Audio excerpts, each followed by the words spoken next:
प्यारे दर्शकों, आपका स्वागत है मेरे YouTube चैनल में। मैं रमा जोशी, ज्योतिषी, रेकी हीलर, वास्तु कंसल्टेंट, अंक शास्त्री और ऑरा रीडर।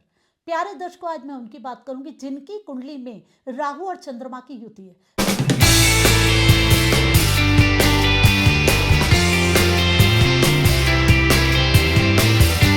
राहु और चंद्रमा की युति का मतलब राहु और चंद्रमा जिनकी कुंडली में साथ में बैठे हुए हैं, वो किसी भी राशि में हो सकते हैं, वो किसी भी भाव में हो सकते हैं। अगर आपके भी कुंडली में राहु और चंद्रमा साथ में बैठे हैं तो जानिए आपके बारे में, आपके कैसा स्वभाव होगा, क्या रहेगा आपके जीवन में।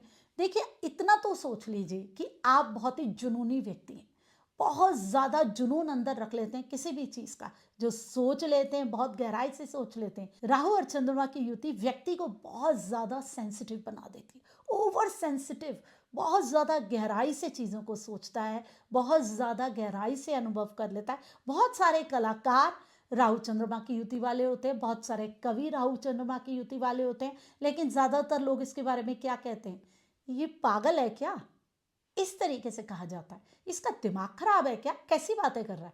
क्योंकि आप कोई छोटी सी भी बात होगी ना, उसकी बाल की खाल निकाल देते हैं। छोटा सा आपके मन में डाउट बैठ जाए, बस फिर तो आप उसको बिल्कुल अंतरिम छोर तक पहुंचा देते हैं। हर चीज की गहराई तक जाते हैं।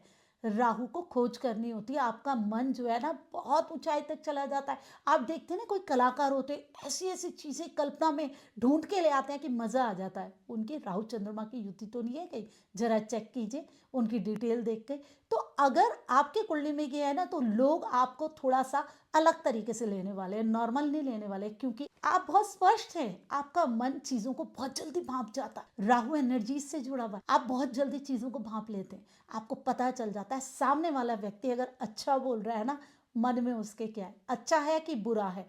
आप इस चीज को भाप के उसके साथ वैसे ही रिएक्ट करते हैं। वो कहते हैं ये क्या है, ऐसा क्यों कर रहा है, मैं तो इसके साथ बड़े प्यार से बोला है। बाकी सब लोग तो भाप नहीं पाते ना, क्योंकि उनकी कुंडली में राहु और चंद्रमा की युति ही नहीं है। वो सोचते हैं ये तो अच्छा व्यवहार कर रहा है, ये इनके साथ गलत क्यों व्यवहार कर रहा है। क्योंकि आप भाप जाते हैं कि उसके मुंह में राम है और बगल में छुरी है। आप एक बारी में सारी बातें समझ जाते हैं। आप किसी भी चीज की गहराई को भाप के शुरू से ही ये कहते हैं नहीं, ये चीज ठीक नहीं है, ऐसे नहीं करना चाहिए। और बस इस तरीके से कहीं ना कहीं आपके लोगों से मतभेद हो जाता है। आप अपने परिवार वालों को भी बहुत प्यार करते हैं, उनके बारे में बहुत सोचते हैं, लेकिन ज़रूरी नहीं कि आप जैसा सोच रहे हैं वैसी हो। आप इतनी गहराई से चीज़ों को भापते हैं, वो लोग नहीं समझ पाते, उन चीज़ों को नहीं जान पाते, और इस वजह से आपके साथ मतभेद हो जाते हैं। कभी कभी आपके पार्टनर के साथ भी हो जाते हैं, क्योंकि आपका पार्टनर खुद उन चीज़ों को नहीं जानता होता है जितना ज़्यादा आप उसके बारे में जान रहे होते। आप उसे बताते हो, मानता ही नहीं, ऐसा है ही नहीं, उसे पता ही नहीं होता है। कई चीज़ें हम अपने आप ही करते रहते हैं।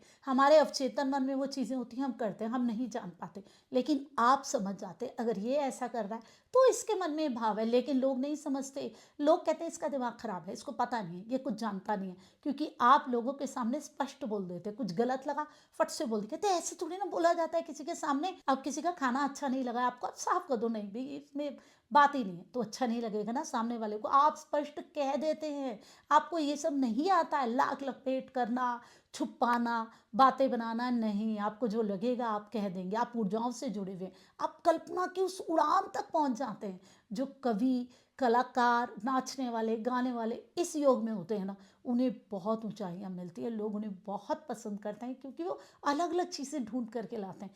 आपका मन भी ना एक चीज़ के सारे पहलू देख लेता है, जो पहलू नहीं होंगे उन्हें भी देख लेता है। आप बहुत गहराई से किसी भी चीज़ को समझ सकते हैं। अगर आपका कोई दोस्त परेशान हो ना, तो आप उसे बड़े अच्छी तरीके से समझा सकते हैं, कंसोल कर सकते हैं, बता सकते हैं उसे क्या करना चाहिए। लेकिन आप परेशान हो ना, फिर आपको कोई नहीं समझा सकता, क्योंकि आप उस गहराई तक सोच लेते हैं, कोई और सोच ही नहीं सकता।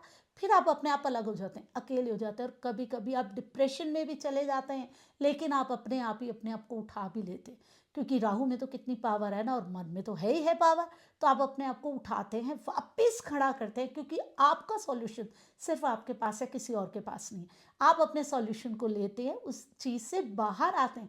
लेकिन लोग नहीं समझ पाते। अगर लोग आपके बारे में कह रहे हैं ना, ये पागल है, इसका दिमाग ठीक नहीं है, ये चीज़ों को नहीं समझता, तो आप समझिए वो उन चीज़ों को नहीं समझ सकता, उन गहराइयों को नहीं समझ सकता, उन आसपास की ऊर्जाओं को नहीं समझ सकता जिनको आप समझ रहे हैं। क्योंकि आपके अंदर वो पावर है चीज़ों को समझने की, ऊर्जाओं को समझने की। किसी भी व्यक्ति ने जो कहा है, उसके अंदर की जो एकदम एकदम अंतरिम बात है ना, उसको समझने की, मैंने इससे आज हेल्प ले ली ना, तो कल का मुझे बहुत बड़ा नुकसान होगा। इस तरीके से आप समझ जाते हैं अगर आपको किसी से हेल्प भी लेनी है, क्योंकि आपको पता चल जाता है कि ये किसी और तरीके से मुझे नुकसान दे जाएगी। चाहे इस व्यक्ति की इंटेंशन अच्छी हो, लेकिन वो बात कहीं ना कहीं आपको नुकसान दे रही है, ये चीज़ आपको समझ आ जाएगी।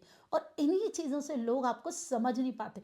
तो आपने बिल्कुल व्यथित नहीं होना है, आपने परेशान नहीं होना है। लोग आपको कहेंगे पागल, तो कोई बात नहीं ना। अगर कोई व्यक्ति हर चीज़ की गहराई तक देख लेता है, समझ लेता है, कल्पनाशीलता की सबसे ऊंचाई में जा सकता है, अगर आप उसे पागल कहें तो क्या बुराई है।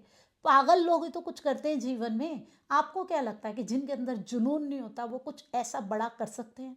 वही व्यक्ति तो कर सकता है जो अंदर से पागल हो, जुझारू हो, मुझे करना है, उसका मन हर गहराई तक जा सके। कलाकारों के लिए ये योग बहुत अच्छा है। अगर कोई साइंटिस्ट है उसके लिए भी बहुत अच्छा है। मतलब आपको अगर ये योग मिला है ना, तो आपको जीवन में कुछ करना है, नया खोज के लाना है। अगर आप अपना जीवन यूं ही वेस्ट कर दें ना, लोगों की बातें सुन के, अरे मैं तो कुछ नहीं कर सकता, लोग मुझे सही नहीं लेते, मेरी तो घर वालों से भी नहीं बन रही, तो फिर आप बेकार कर देंगे इस योग को।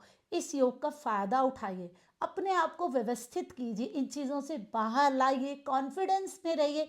ये ध्यान रखिए जो आपके अंदर है ना, वो औरों के अंदर नहीं है। तो इस योग से डरने की जरूरत नहीं, उस पागलपन को खुशी खुशी स्वीकार करने की जरूरत है कि हाँ, मैं हूं, मैं उस गहराई तक जाता हूं या जाती हूँ, उस चीज को मैं लेती हूँ। तो बताइए प्यारे दर्शकों, क्या आपकी कुंडली में ये योग है? आपके किसी अपने की कुंडली में ऐसा योग है? आप देखिए, अगर कोई आपको ऐसा व्यक्ति आपके आसपास दिख रहा है, उससे उसकी डिटेल लीजिए और फिर जरा चेक कीजिए कि क्या उसकी कुंडली में ये योग बन रहा है। अगर आपके भी कुंडली में ये योग है, इससे डरने की जरूरत नहीं है।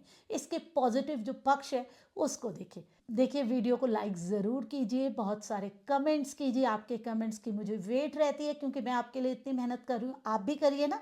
ऐसे ही मुझसे जुड़े रहिए, चैनल को सब्सक्राइब करिए, लाइक करिए और बेल आइकन ज़रूर दबाइए, ताकि आपको नोटिफिकेशन मिलती रहे मेरी नई वीडियो कब आ रही है।